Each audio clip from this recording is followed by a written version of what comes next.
Alors, Moray Berabotaï, on va parler de la Habatat Arava. Vous savez que le jour de Hosha'ana Rabbah, on a un minhag de frapper la Arava. Ouais, on frappe avec la Arava le sol. On frappe le sol avec la Arava. Mais en fait, celle qui reçoit les coups, c'est plutôt la Arava. Et c'est elle qui, en fait, perd ses feuilles à force de coups. Alors, on va parler un petit peu de ce minhag. Pourquoi est-ce qu'à Hosha'ana Rabbah, on a ce minhag-là de faire ce mouvement, de frapper 5 fois sur le sol avec la Arava? Dans le Beth Amikdash, pendant les 7 jours de Sukkot, il y avait une halacha, les Moshe Misinaï, d'entourer le Mizbeach avec des Aravot, des feuilles de sol, des branches de sol. C'était des branches de sol qui mesuraient 11 amot. Ça veut dire extrêmement longue, afin de pouvoir dépasser carrément le Mizbeach qui mesurait 10 coudées de hauteur, et le dépasser encore d'une ama, d'une coudée. Et ensuite, les Kohanim allaient récupérer ces branches et et menarneya, ils allaient remuer donc ces branches en faisant le tour du Mizbeach. Mais le jour de Hosha'ana Rabbah, on allait faire 7 fois le tour du Mizbeach avec ces Aravot. C'est comme ça que le Taz nous explique la raison pour laquelle on a choisi spécialement Hosha'ana Rabbah pour faire un zecher à cette halakha qu'il y avait dans le Beth Amikdash. Bien que on fait zecher l'Amikdash pour les 4 espèces, on s'explique. Le premier jour de Sukkot, la mitzvah d'Arba Minim, c'est Minatora. Les 6 jours supplémentaires, c'est comme Midera Banan, zecher l'Amikdash. Car dans le Beth Amikdash, en effet, c'était pendant 7 jours la mitzvah de Arba Minim. Usmachtem lifnei Hashem Elokechem shivat yamim. Mais en dehors du Beth Amikdash, ce n'était qu'un seul jour. Ulkachtem lachem bayom arishon pireya et sadar. Alors comment ça se fait que pour la Arava, ce qu'on fait, le minhag, de frapper le sol avec la Arava pendant 5 fois, avec 5 Aravot, on ne fait ça que au Hosha'ana Rabbah, en souvenir du Beth Amikdash. Mais dans le Beth Amikdash, c'était pendant les 7 jours. Alors pourquoi on ne fait pas 7 jours de Arava? Pourquoi est-ce qu'on fait 7 jours de Lulav et tu ne fais pas 7 jours de Arava? Pourtant les deux, c'est que Zecher l'Amikdash. La différence, c'est que le premier jour de Sukkot, c'est une mitzvah Minatora de prendre le Lulav partout. Ça, c'est Minatora. Les 6 jours supplémentaires, c'est en souvenir du Beth Amikdash. Tandis que la Arava, la halakha les Moshe Misinaï, qui nous a enseigné qu'il faut mettre la Arava autour du Mizbeach, c'est uniquement dans le Beth Amikdash. Il n'y a pas un jour où il y a une halakha Minatora de prendre des Aravot et de frapper le sol avec en dehors du Beth Amikdash. Ça n'existe pas. Ça n'existe pas. Donc le minhag des prophètes, les prophètes avaient ce minhag de faire cette Havatat Arava même après la destruction du temple. Ils ont dit qu'il faut le faire même en dehors du Beth Amikdash. Mais ça, c'est que Zecher l'Amikdash. Mais il n'y a pas un seul jour qui est un Chiyuv Minatora. C'est la différence. On va frapper 5 fois sur le sol en pensant à chaque fois à une autre lettre des lettres finales. Les lettres finales que nous avons dans l'alphabet hébraïque, c'est quoi? C'est quoi les lettres finales? Menatzpach. Menatzpach. Mem, Nun, Tzadik, Pe, Chaf. Et à chaque fois, on pense à une autre lettre. Mem Sophite, Nun Sophite, Tzadik Sophite, Pe Sophite, Chaf Sophite. Alors maintenant, quelle est la raison pour laquelle on frappe le sol avec la Arava? ou plutôt on frappe la harava en la cognant contre le sol.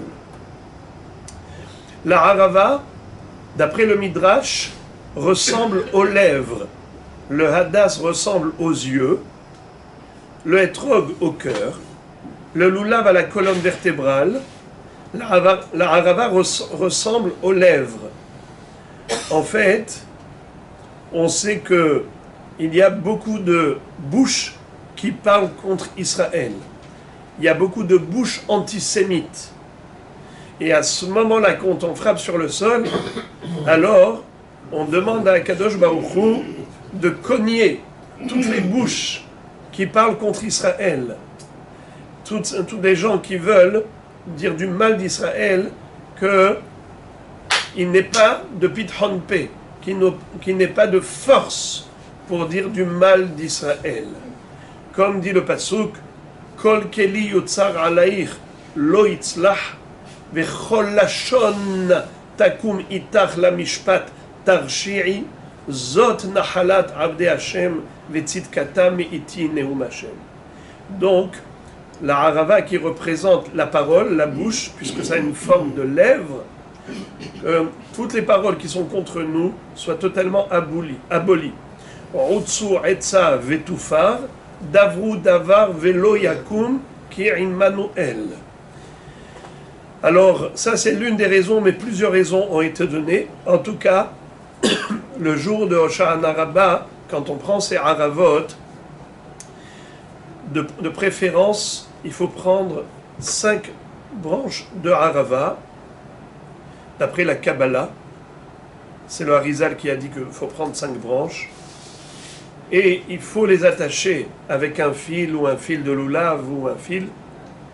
Et celui qui n'a pas de haravot en plus, il peut utiliser la harava du lulav. C'est retirer les haravot qu'il a dans son lulav le jour de Hoshana Rabbah, puisqu'on est déjà après la tfila, et les utiliser à défaut de haravot nouvelles. Cette harava doit avoir la même longueur et répondre aux mêmes critères que la harava du lulav, à savoir 3 tfahim, 3 points, à peu près 30 cm.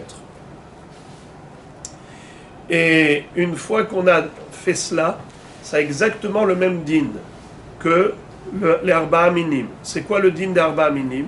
C'est que le jour de Hoshana Rabbah, bien qu'on va défaire le Igoud, mais on n'a pas le droit d'utiliser, puisqu'on est encore dans le 7e jour de Sukkot.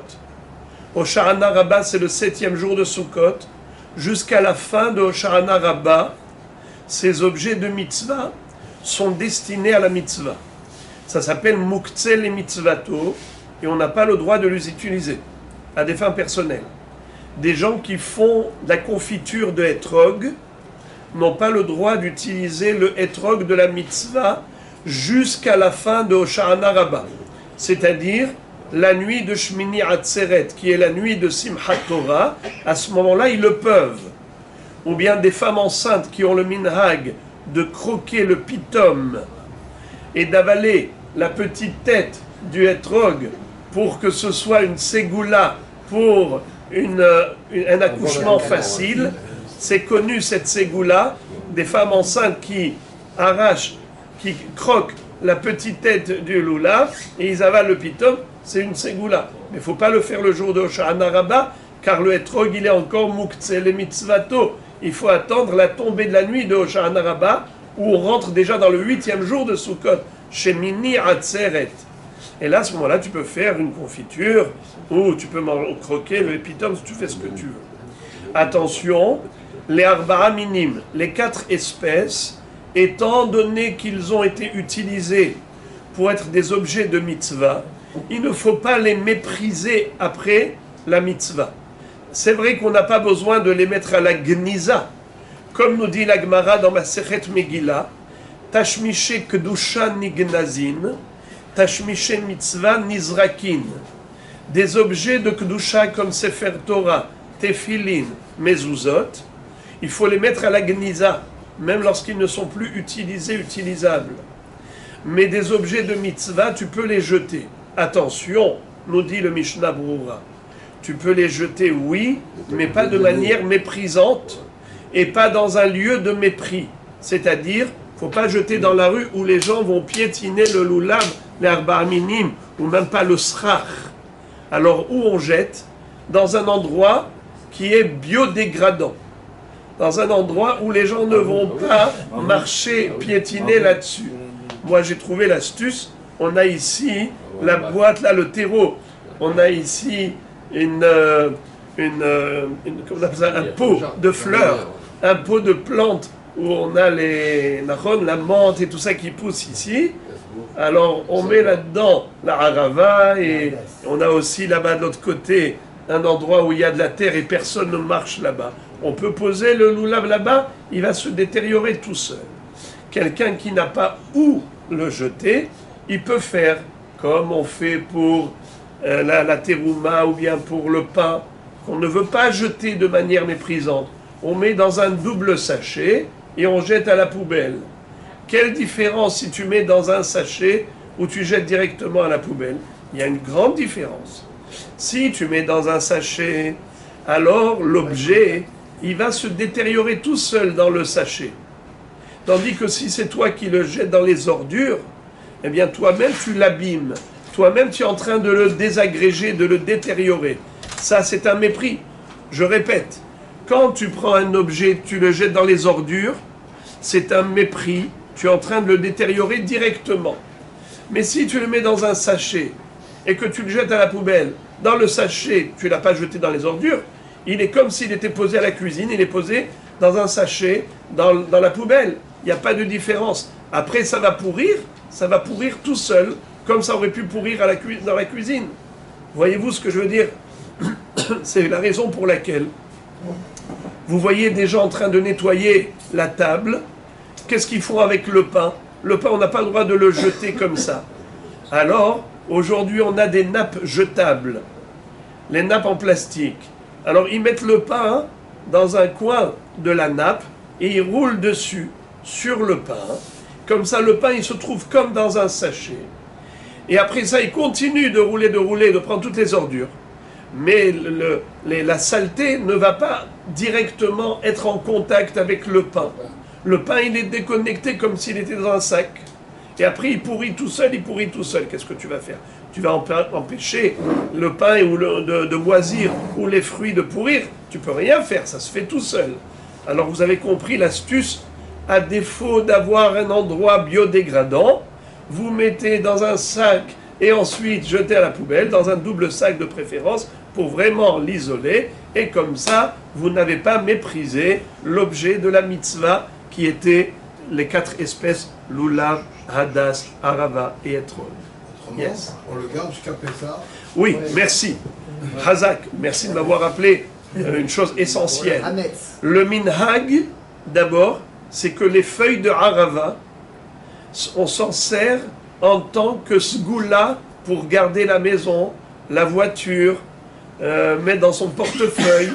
C'est une sgoula, puisque c'est un objet de mitzvah, la Arava qui nous reste, même de la Havatat à Arava, et on le met comme ségoula.